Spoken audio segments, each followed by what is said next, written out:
nowadays to see the Molinist position with respect to arguments for theological fatalism more or less identified in exactly this way.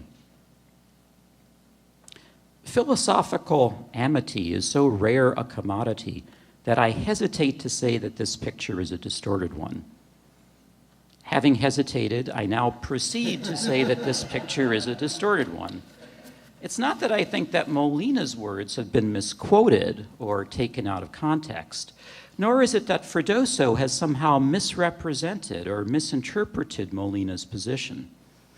Still, the unfortunate effect of Freddoso's excellent presentation has been to lead many observers of this debate into thinking that Molinism is committed to denying that AN is closed under entailment. What has not been sufficiently recognized, I think, is that Molinism is committed to denying that AN is closed under entailment if accidental necessity is understood along the lines of AN1. But AN1 is hardly the only plausible account of AN that might be used in presenting the argument. And if some other account were used, there would be no reason, given what Molina and Freddoso say, to assume that the Molinist response would still be to deny that AN is closed under entailment. And the fact of the matter is that there are many more or less plausible accounts of AN that might be offered, some more relevant in certain contexts than others, but many of which are perfectly respectable. In a sense, this shouldn't surprise us, for to say that some proposition is accidentally necessary is at least in the same ballpark as to say that no one has any choice about it, or that no one can render it false, that no one can bring it about that the proposition is false, and so on.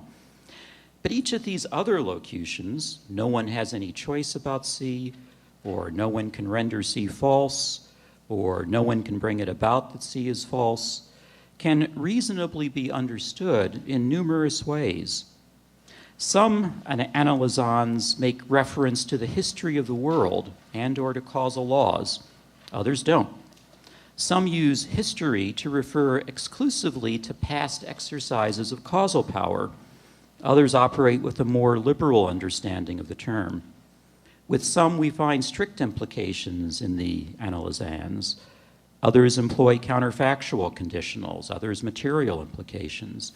The variety of serious analyses is truly impressive.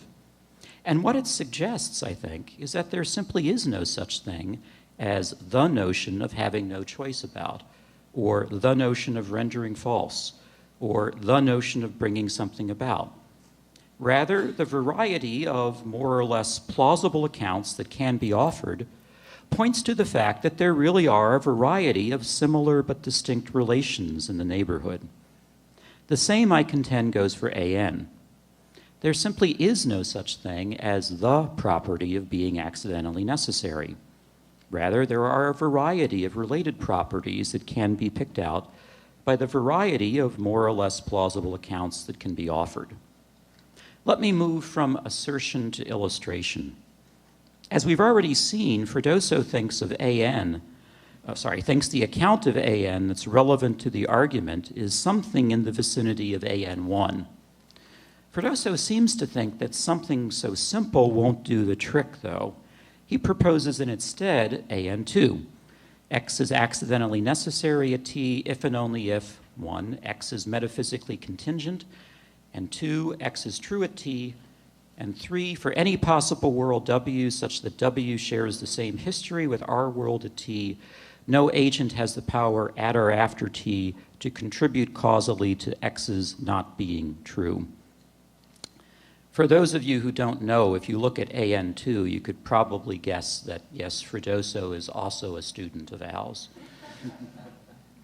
This account of AN is clearly a souped-up version of AN1.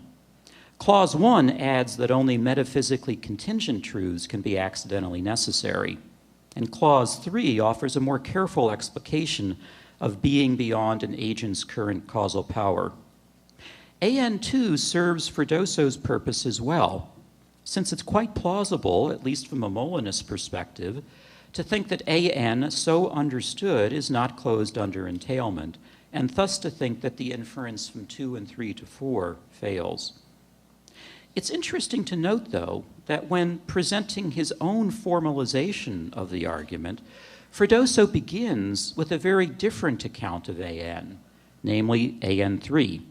X is accidentally necessary at T if and only if X is metaphysically contingent, and X is true at T and at every moment after T in every possible world that shares the same history with our world at T.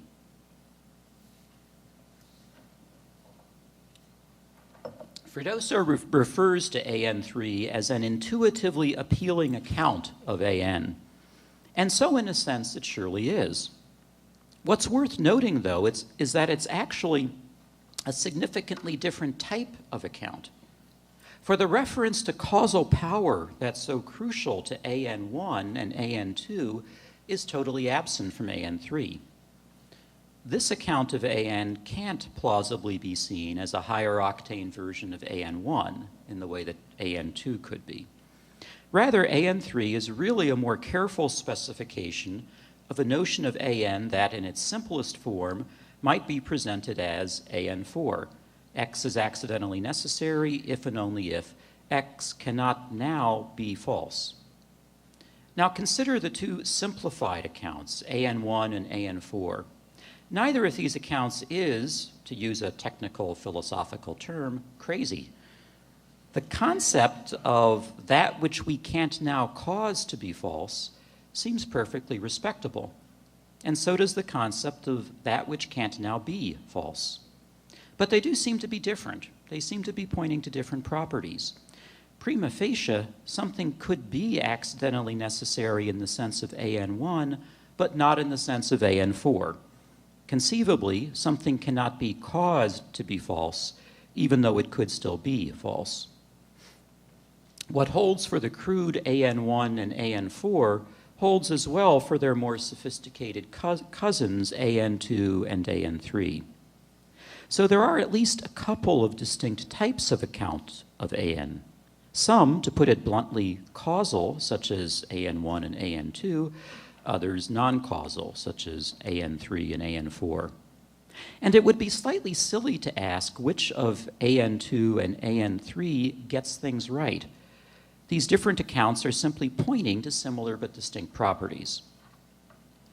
The important point is to note that the argument is going to differ depending upon which notion of AN is being used. And it may well be that the Molinist response will need to differ too. Here's an easy way to see this.